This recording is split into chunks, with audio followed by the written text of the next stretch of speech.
Hi, welcome back to Elite Literary Book Group. I'm Rachel Beck, and today I'm going to finish this part, the fifth, the end of Aldbrickham. And notice the chapter says Aldbrickham and elsewhere because they have to keep traveling on. So let me just say that in the beginning, you get the impression that they're getting married, but Hardy doesn't keep a whole lot of details about how exactly this worked. All we know is that they felt like they just absolutely needed to do it because the rumors and the people starting to talk, especially as suddenly they have this child, and doesn't make a whole lot of sense. And people want to know, like, are they really married? Are they not married? It makes a big difference. So they decide to go away somewhere and do it there. So that's part of the reason it's a little bit ambiguous, because we just don't know exactly what happened. But Hardy writes, the result was that shortly after the attempt at the registrar's, the pair went off to London, it was believed, for several days, hiring somebody to look to the boy. When they came back, they let it be understood indirectly and with total indifference and weariness of mien that they were legally married at last. Sue, who had previously been called Mrs. Bridehead, now openly adopted the name of Mrs. Folly. Her dull, cowed, and listless manner for days seemed to substantiate all this.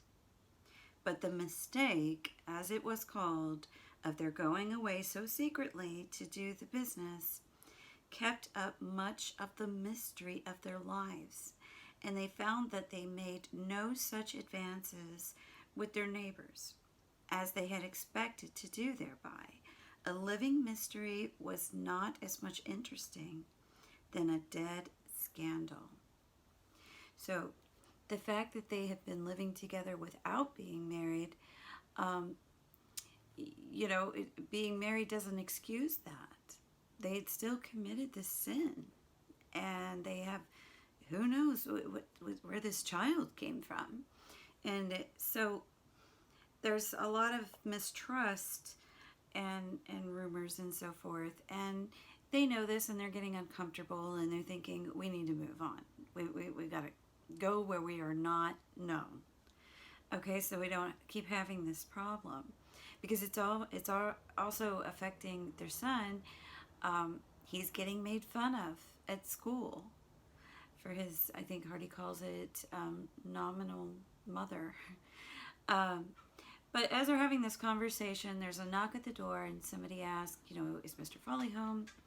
Files and Wills, the building contractor, sent me to know if you'd undertake the relettering of the Ten Commandments in a little church they've been restoring lately in the country near here.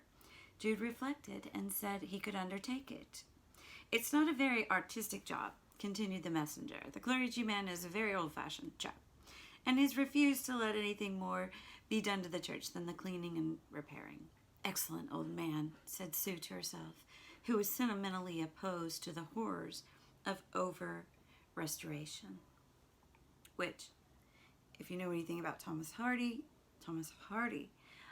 also an architect, was looked back at horror at the Gothic restoration of churches.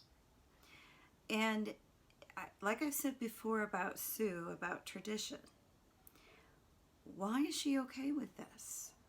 Why does she say, excellent old man, don't make this church into a circus, is what she's basically saying.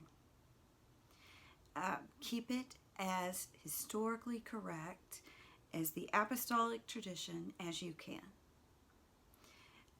So there's something about Sue lots of things about Sue that's very contradictory, but her belief system with religion is as well.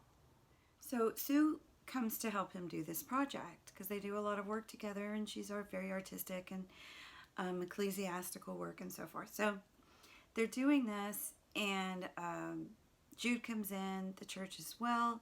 He says, "Oh, they wouldn't let me eat my lunch. They just started making fun of me because of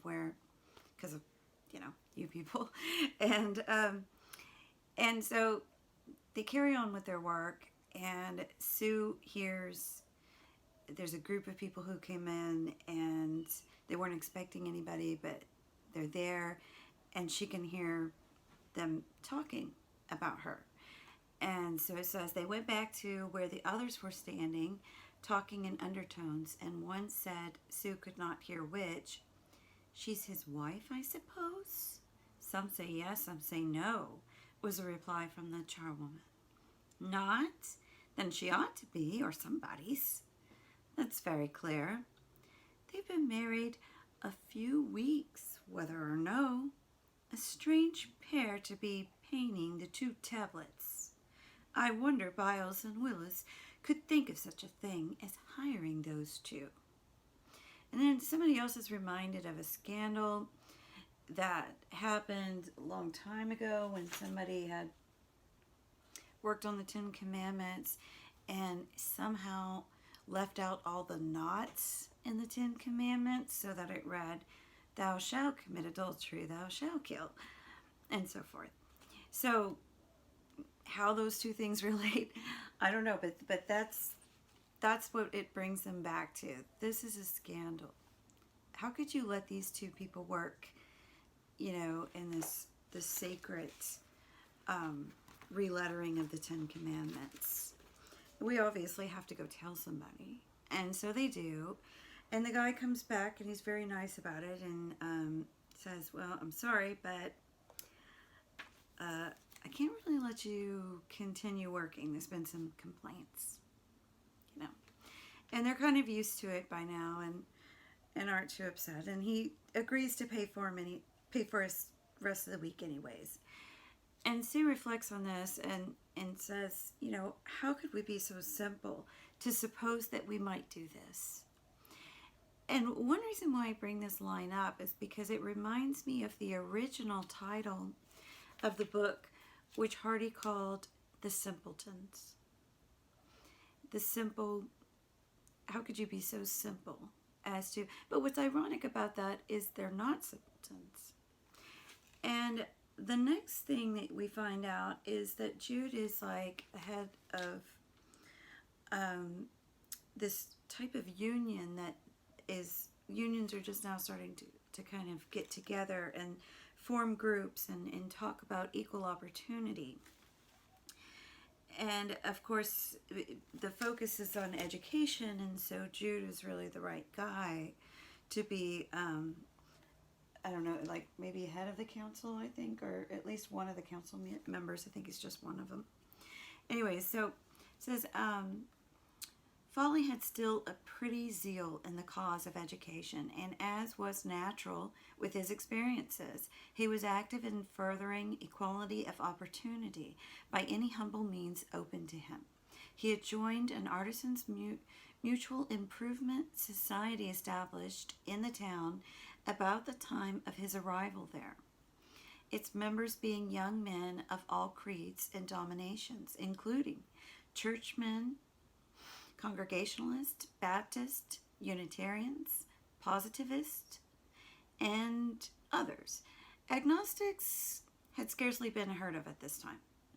Their one common wish to enlarge their minds, forming a sufficiently close bond of union. The subscription was small and the room homely. And Jude's activity, uncustomary acquirements, and above all, singular intuition on what to read and how to set about it, begotten of his years of struggle against the malignant stars, had led to his being placed on the committee. So, if anybody deserves to be there, it's Jude.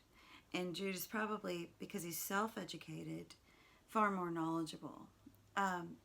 It sounds like a very progressive group. But that they too start to hear rumors.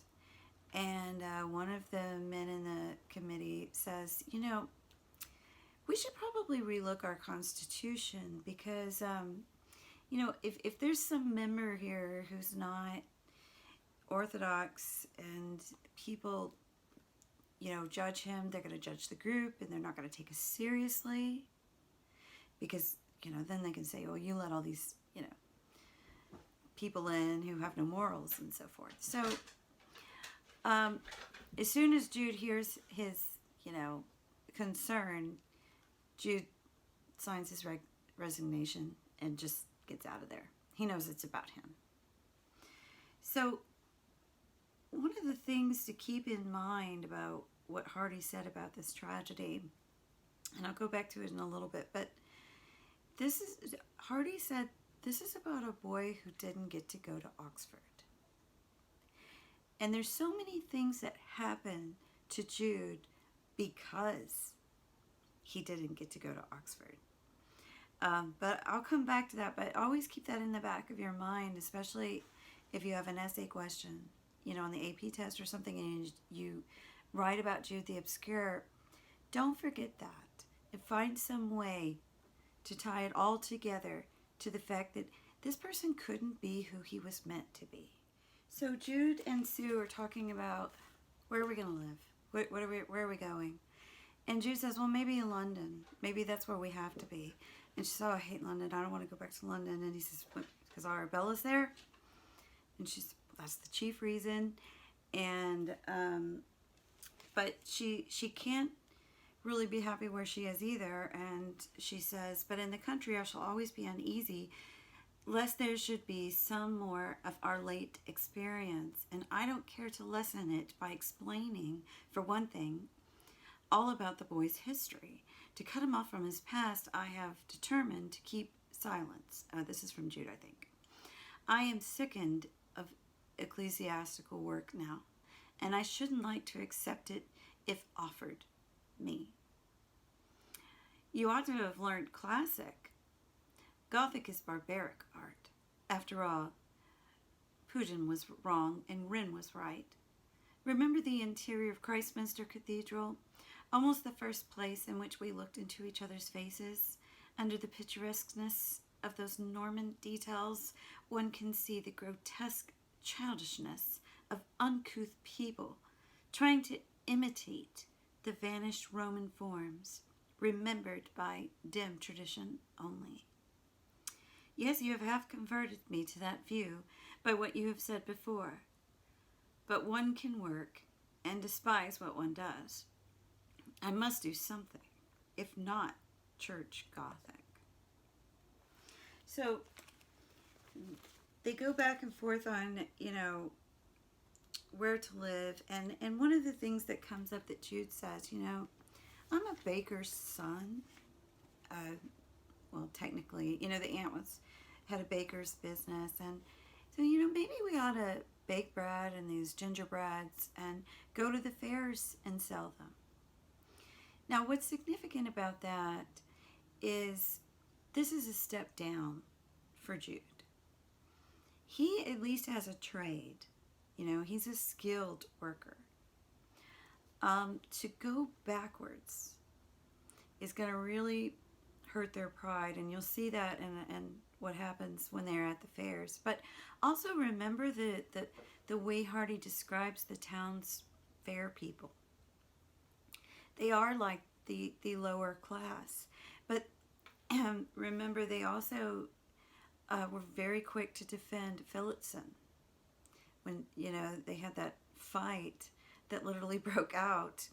The people who were just the travelers, transients, they were like, yeah, we've had that kind of trouble before. So instead of improving in his class, he's taking a step back by, deciding he's going to make pastries. So they end up deciding that they can't take anything with them. They're going to have to sell all their possessions and have an auction and just auction it all off. And Hardy makes note that there was a couple of pigeons that were like pets to Sue. And of course now they're going to probably be slaughtered or something's going to happen.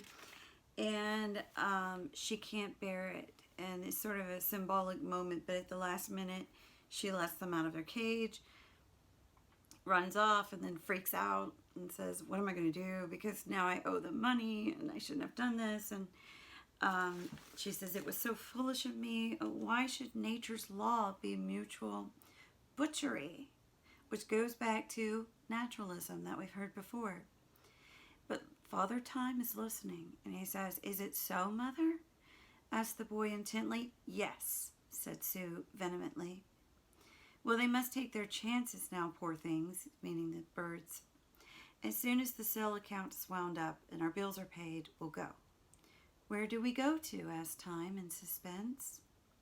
We must sell under sealed orders that nobody may trace us. We mustn't go to Alfredson or Melchester or Shaston or to Christminster. Apart from those, we may go anywhere. Why mustn't we go there, Father? Because a cloud that has gathered over us, that we have wronged no man, corrupted no man, defrauded no man, though perhaps we have done that which was right in our own eyes. And that last part comes from the book of Judges, I forget which one, but it basically says before the law, people did whatever was right in their own eyes. So, therefore, you needed to have the letter tell you, that you can't do this, you can't do that. Okay, so the next chapter, a certain person comes back again, and it's at a fair, and Sue is selling her gingerbreads, and they've made them out to look like little symbols of Christminster, I think. And she sees her son with what Hardy describes as his octogenarian, which means someone in their 80s, octogenarian face. And she's just surprised to see her and says, how are you doing? What are you doing here? Why are you selling things? And it's almost like she's enjoying this in a way, and she probably is. And Sue looks at her and realizes that she's all in black because whenever somebody died, you went around for a long time in black clothes to let everybody know that you were mourning. And I guess that purpose was just to let everyone know that you are not allowed to have any fun because you're in mourning for as long as possible. And so she realizes that Arabella's husband has died. And so she says yes, and of course he's left her very little. But she says, but how do you come to be doing this? I am surprised. It's only a temporary occupation, a fancy of ours while we are in difficulty. Then you're living with them still? Yes. Married? Of course. Any children? 2. And another one coming soon, I see. Sue writhed under the hard and direct questioning, and her tender little mouth began to quiver. Lord, I mean, goodness gracious, what is there to cry about? Some folks would be proud enough. It's not that I'm ashamed, not as you think, but it seems such a terrible, tragic thing to bring beings into the world. So presumptuous that I question my own right to do it sometimes. Take it easy, my dear. But you don't tell me why you do such a thing as this. Jude used to be such a proud sort of chap, above any business almost, leave alone keeping a standing. Perhaps my husband has altered a little since then. I am sure he is not proud now. And Sue's lips quivered again. I'm doing this because he caught a chill early in the year while putting up some stonework in the music hall at Quartershot, which he had to do in the rain, the work having to be executed by a fixed day. He is better than he was, but it has been a long, weary time. And we had an old widow friend with him to help us through it, but she's leaving soon. So there's a couple of things to point out. First of all, a lot of time has passed because Sue now has 2 of her own children. Okay, so there's that, but then The other thing is, going back to, this is a tragedy about a boy who didn't get to go to Oxford. Look at what makes Jude ill. It's his labor. It's his work. If he were in a church, in an office, and something like that, he wouldn't be out working out in the rain. And it's not to say, of course, anybody could get sick. But I think Hardy purposely does this because, and it's even true today. I mean, you are more likely to get injured, get sick, age way before your time if your circumstances are such that you're forced to do hard labor as your job. And what would happen to these people once they did get injured? It's not like they had Social Security or any kind of backup to protect them. Those things were kind of in the works too. So there it is, a tragedy about a boy who didn't get to go to Oxford. Now he's got a bad chill. Now they don't have money. Now they have more children. You see how this just keeps escalating? And this is what happens to poor people. But anyway, so back to Arabella. She says, she's looking at the cakes and she says, still harping on Christminster. Even in his cakes, laughed Arabella, just like Jude, a ruling passion. What a queer fellow he is and will always be. Sue sighed as she looked distressed at hearing him criticized. Don't you think he is? Come now. You do, though you are so fond of him. Of course, Christminster has sort of fixed vision with him, which I suppose he'll never be cured of believing in. He still thinks it's a great center of high and fearless thought, instead of what it is, a nest of commonplace schoolmasters, whose characteristic is timid obsequiousness to tradition. Arabella was quizzing Sue with more regard of how she was speaking than what she was saying. How odd to hear a woman selling cakes talk like that, she said. Why don't you go back to school-keeping? She shook her head. They won't have me. Because of the divorce, I suppose. That and other things. And there's no reason to wish it. We gave up all ambition, and were never so happy in our lives till his illness came. So in the meantime, they had sent Father Time, or Sue had sent him on an errand. He comes back and she says, here comes the boy back again. My boy and Jude's. And Sue says, you needn't throw that in my face. And Arabella does something kind of interesting. She starts talking a little bit about her faith, which is new. And she seems to have become like this born-again Christian. But remember, this is Hardy. And so he's being a little facetious with us. And, she says, I make no boast of my awakening, but I'm not what I was. So she's a new person, a new creature. And Hardy's going to have a little fun with this in the next chapter. So when she gets back, she starts to talk to her friend, Annie. And she says that, she's seen Jude again, and she is going to reveal that maybe I made a mistake in leaving Jude. Maybe I want to go back to Jude. And, her friend has also become more religious and is trying to encourage her against those passions. This is just the flesh talking, Arabella. This isn't really what you want. And see what he does here in the next couple of passages. The friend says, well, I know what it is to have a wanton mind of my own, too. If you only knew what I do, dream sometimes at night, quite against my wishes, you'd say I had my struggles. Annie, too, had grown rather serious of late, her lover having jilted her. What shall I do about it? Urged Arabella morbidly. You could take a lock of your late lost husband's hair and have it made into a mourning brooch and look at it every hour of the day.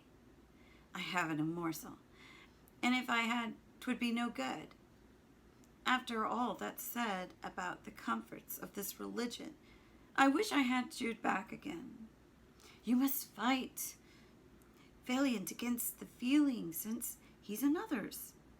And I've heard that another good thing for it, when it afflicts the voluptuous widows, is to go to your husband's grave in the dusk of evening and stand a long while bowed down. Pooh! I know as well as you what I should do, only I don't do it. Remember a while back, if you've been watching this, and I talked about Jude's struggles and how it seems like he's echoing the Apostle Paul when Paul says, the thing that I should do, I don't do. The thing that I shouldn't do, that is the thing I will do.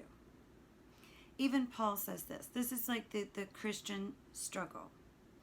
And notice just a few minutes ago, she was the evangelist. Now she's the sinner again. And you'll see in the next, speaking of the sinner and the saint, Dostoevsky really liked this concept of the sinner and the saint. That sometimes the best saints were the worst sinners, But there doesn't seem to be any kind of reconciliation in this type of religion. Either you can do it, you can obey the rules, or you can't. So either you are Christian or you're not, It's very black and white. It's very legalistic. And so as Arabella keeps thinking about this, the more passionate she gets, the more she demands, I want what I want. And Arabella's good at getting what she wants.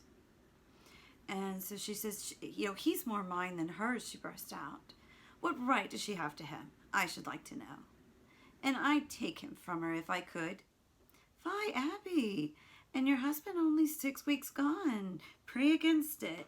Be damned if I do. Feelings are feelings. I won't be a creeping hypocrite any longer. So there. Arabella had hastily drawn from her pocket a bunch of tracts which she had brought with her to distribute at the fair, and of which she had given away several. As she spoke, she flung the whole remainder of the packet into the hedge. I've tried that sort of psychic and had failed with it. I must be as I was born. So there it is, the Christian struggle. I can't be good, so forget it. If I can't live up to these commandments and control my passions and my flesh, then what am I doing? And they are living by the letter. There's no spirit, there's no transcendence, there's no real grace, transformation. It only stays within the legalism, which is, to this day, is what drives people away from any kind of religion, because they think it hurts more than it helps, because then I'll just feel guilty about it. So on their way, who should be walking by but Mr. Phillotson? He's come back to town too. And so they give him a lift, and Arabella has a little conversation with him. And she says, do you remember me? I was one of your scholars. And he's, no. He doesn't remember Jude either, but he shook his head. No, he said politely, I don't recall that name, and I should hardly recognize in your present portly self the slim school child, no doubt, you were then. Well, I always had plenty of flesh on my bones. However, I'm staying down here with friends at present. I suppose who I married? No. Jude Folly, also a scholar of yours. At least a night scholar. for some time, little time, I think, and known to you afterwards, if I'm not mistaken. Dear me, said Phillotson, starting out of his stiffness. You, Folly's wife? To be sure, he had a wife, and I understood, divorced her as you did yours, perhaps for better reasons. Indeed. Well, he might have been right in doing it, right for both, for I soon married again, and all went pretty straight till my husband died lately. But you were decidedly wrong. No, said Phillotson, with a sudden testiness. I would rather not talk of this, but I'm convinced I did only what was right and just and moral. I have suffered from my act and opinions, but I hold to them. Though her loss was a loss to me in more ways than one. And he does go on to explain that, of course, his troubles, he's lost his reputation too. And he also is kind of circling back to where he started. Phillotson wanted to go to Christminster too. He had the same dreams as Jude. And now both of them seem to be returning right back in the same kind of, class structure that they started. They got nowhere, in other words, which is tragic, right? But Arabella keeps harping on this and says, yes, but you shouldn't have let her. That's the only way with these fanciful women that chaw high, innocent or guilty. She'd come around in time. We all do. Custom does it. It's all the same in the end. However, I think she's fond of her man still, whatever he may be to her. You were too quick about her. I shouldn't have let her go. I should have kept her chained on. Her spirit for kicking would have been broke soon enough. There's nothing like bondage and a stone-deaf taskmaker for taming us women. Besides, you got the laws on your side. Moses knew, don't you call to mind what he says? Not for the moment, ma'am, I regret to say. Call yourself a schoolmaster. I used to think on it when I would read in church, and I was carrying on a bit. Then shall the man be guiltless, but the woman shall bear her iniquity. Damn rough on us women. But we must grin and put up with it. Ha ha. Well, she's got her deserts now. Yes, said Phillotson, with biting sadness.